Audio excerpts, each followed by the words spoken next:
អាយុកាន់តែច្រើនសំពីតកាន់តែធំ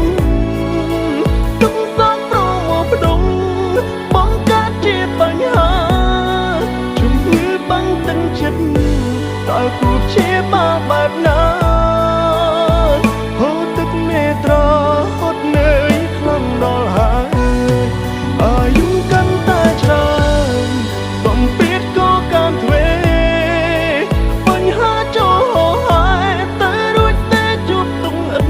ស្បើយគ្មានអ្នកចាំលើកទឹកចិត្តក្រៅពីខ្លួនឯងឡើយជីវិតអើយងងឹតឈឹងគ្មានគោលដៅគ្មានអ្នកចាំលើកទឹក